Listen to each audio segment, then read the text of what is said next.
Welcome back into the workshop, people. And what do we have here? Well, previously, like a few moments ago, I'd shown you me walking down to the letterbox, and yay, there was a new delivery. I then made a video talking about these two items, which I'll get to in a moment, and then I tried to explain what I'm doing here a little bit further.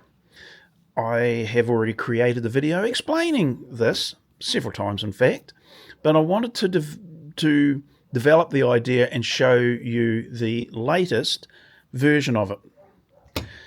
It's woolly as a woolly thing can be. Well, at least my explanation of it was. So I deleted the video, which meant my reveal was also deleted.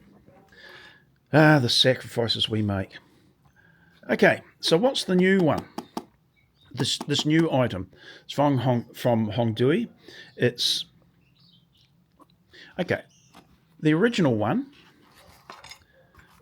and this is for the accessory on the track saw that locates to your bench dogs and allows you to flip up your track saw guide to position items.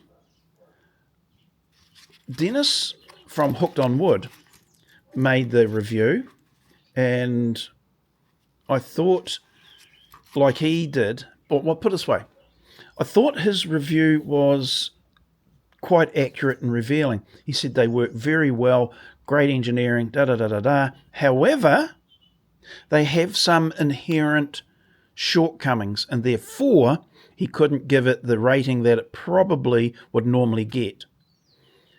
He downgraded it because he does a 1 out of 5, I think, 1 out of 5 rating, and he gave it a 3 or 3.5, which was surprising.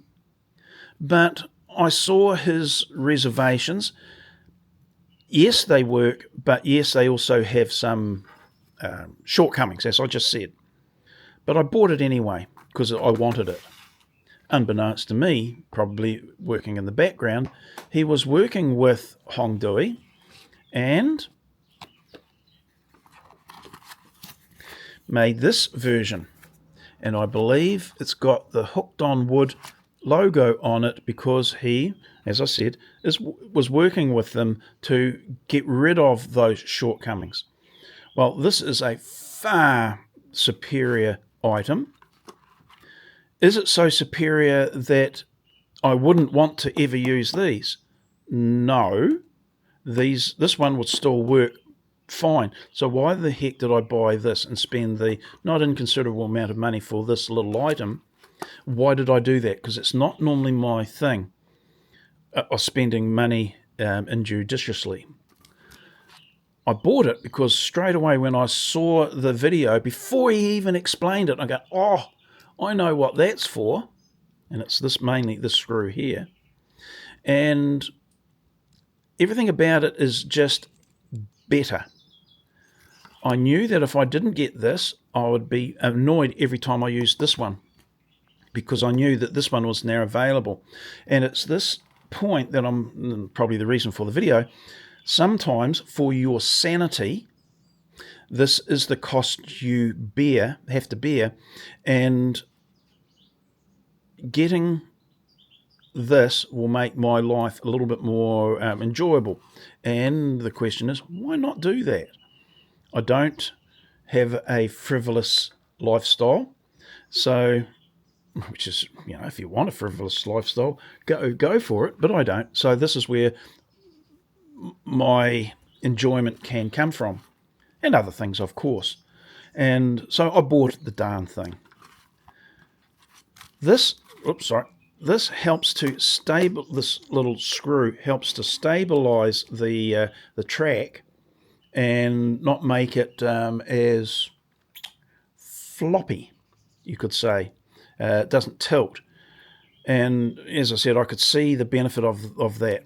This clamping system, well, it does clamp rather than this one here, kind of like the ring goes around the bench dog, and can slide up and down. Very careful with your hand movements, David. This one, however, can clamp to it and can hold it in position. And I'm thinking, oh, that is also good. And the chunkiness of it is quite significant. Quite significant in the difference. So the difference is quite significant. So it's going to be a little bit more robust. So I'm suggesting that my choice of expenditure was wise. Well, put it this way, I'm hoping it is.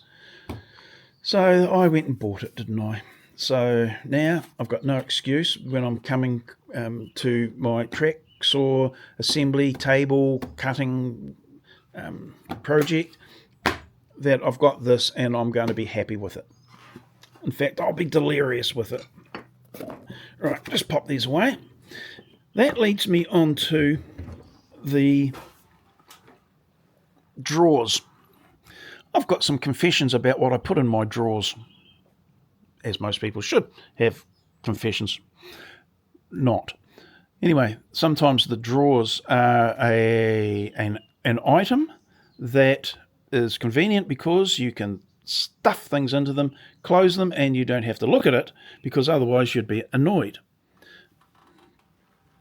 Ditto, etc. So I put an order in for some drawer organisers the other night. And it's, again, not cheap, but I know that by the time I do all the wee things, that too would have cost some money, which effectively gives a discount to the drawer organisers. So I bought some, and in the hope that when I get them, I can organise my drawers a little bit better. In particular, the sockets and spanners, etc., because I do enjoy having a well organised and easily seen drawer. Currently, it's not too, to be fair, it's not too bad. I've got this for my spanners, not too bad, but they not 100% because they would be nicer if they kind of like held in place. Apparently you can glue in magnets to achieve that. And this is my socket drawer. And I like this because I've got bars, magnetic strips that my sockets can sit on. And I really, really like that. You can take the whole thing out, take it with you, do what you need to do, and then put it back. However, they're not always in the right place, those sockets, and the drawer organizer that I'm getting might help in that regard. So, not convenient in one way, like that the magnetic bar is, but anyway, we'll see. Okay, this is taking too long, but I'm working under a physical constraint at the moment, so I'm sitting down, and I'm coming out to the workshop, doing an hour, going back inside and sitting down. So, bloody, it's a real nuisance. It really is. Anyway, what have we got here? Well, it's the same thing we had here last night. I came out here, made a video. We'll leave it up. Why not? And when I was talking about it, again, things were ticking over in the back of my mind, and I'm going, oh, is that true? This is what happened after I'd made the video. I thought, oh, is that true? Well, what if I do this other approach to it and develop up this idea a little bit more and make life a whole lot easier for myself?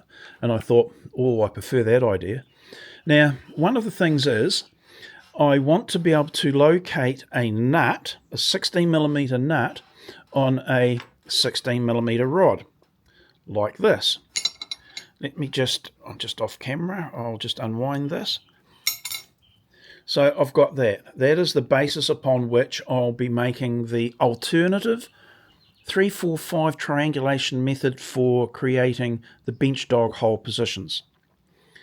It is way flexible and way better even than the laser cut strips which I've got, in a particular manner.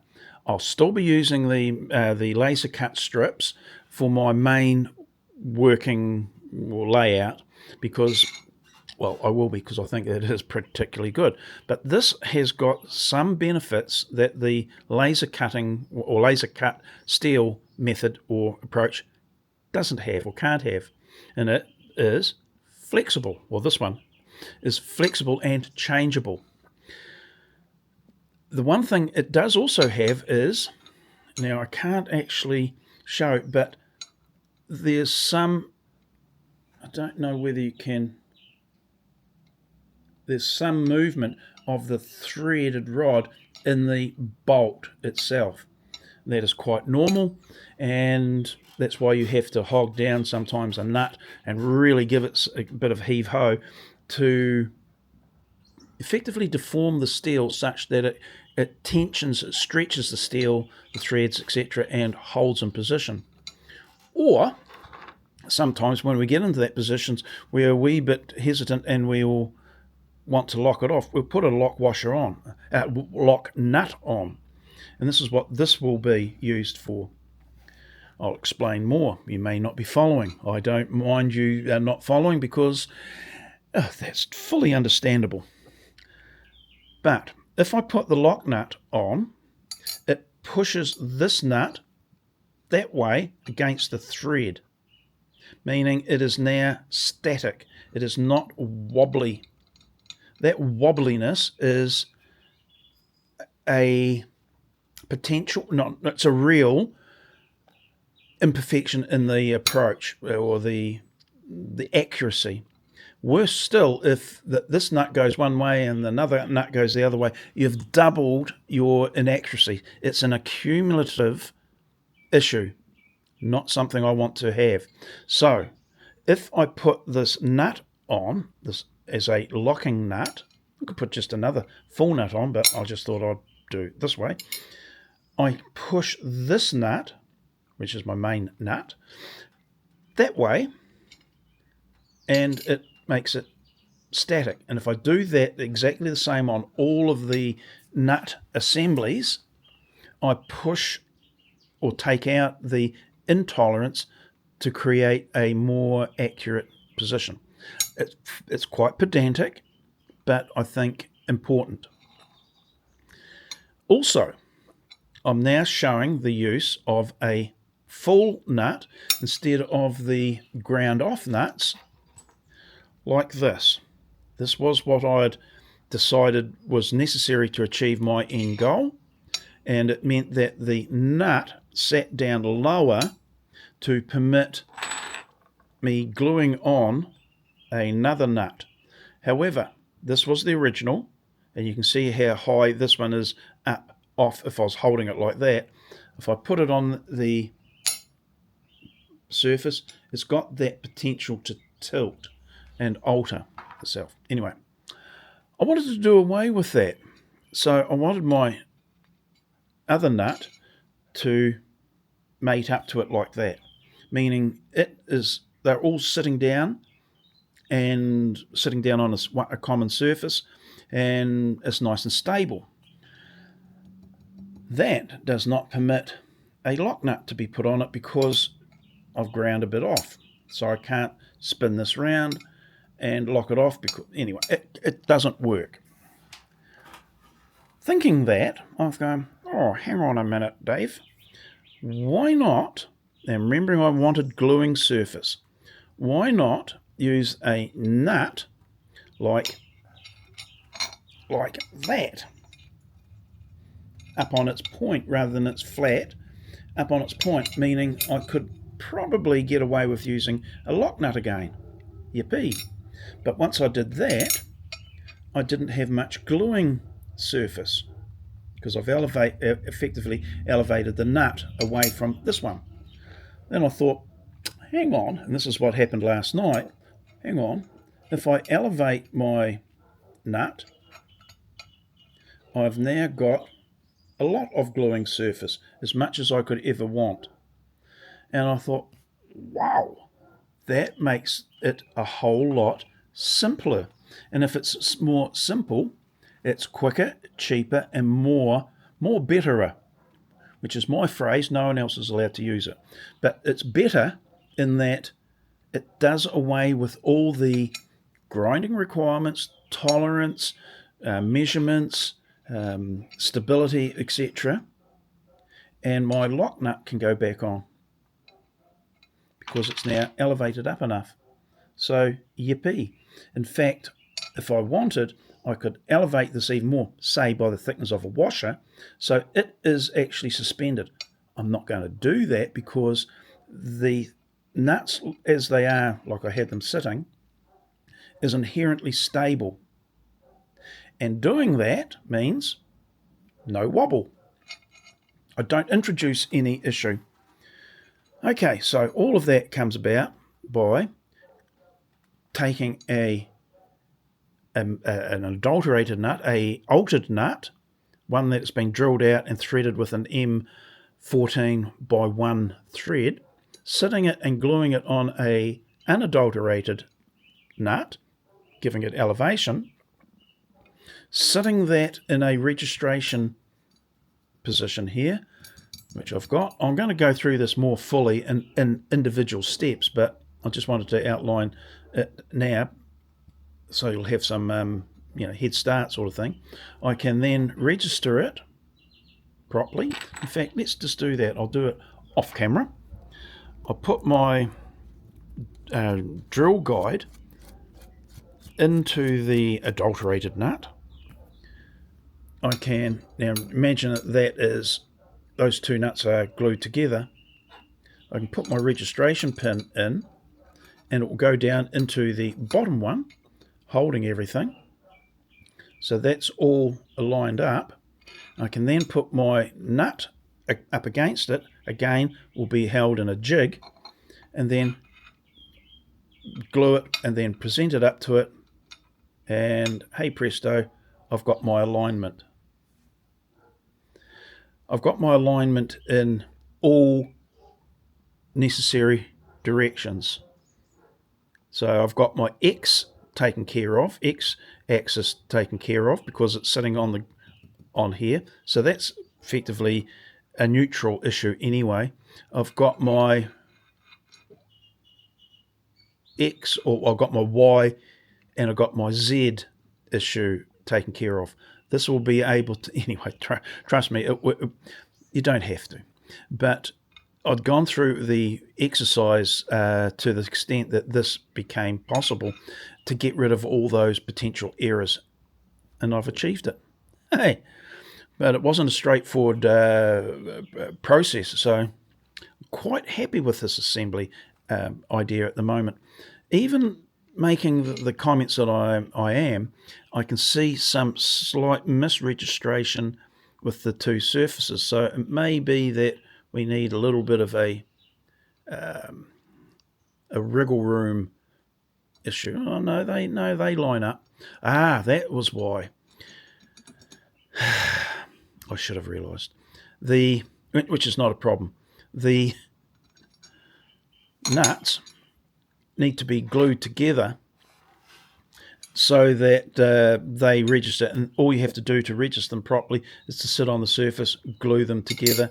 Now they can be put into position like that, and they will already be registered properly, glued together in other words, and then this nut can rest up against it and be glued together as well. Wow, I hope my voice isn't as dreary to your ears as it is to mine. Don't answer that, but I really do like this, and I hope that I can convince. Well, I don't have to convince you, but I hope that you can see the benefit of this approach because it's really easy to do. Now, don't worry about the fact that this is a laser cut plate. All it needs to be is that you've got a point that you can register them all together with. This could be a bit of melamine. Have a hole drilled into it so that you can register this effectively. That if this is a 8mm registration pin, which it is, alignment pin, I could drill that into a bit of melamine, and that's all it needs. This whole thing here is not important. I'm just using it because it's convenient. That then aligns into that hole in your melamine, which it could be. And then everything else is exactly the same. So, yay. God, that was long-winded, and I didn't think it would be. That was about that was about 10 minutes worth of woolliness that I hope you get some benefit from. There will be more. Yay, lucky you. But as I do this a little bit further, some of the other issues will resolve. I'll have glued the nuts together, etc., and you'll be able to see perhaps the wisdom, or not, but the wisdom of doing it this way. Yay. Okay, that's it. Better get some work done while I'm out here. With that, I'll see you in the next video. Okay, we'll see you later. Bye.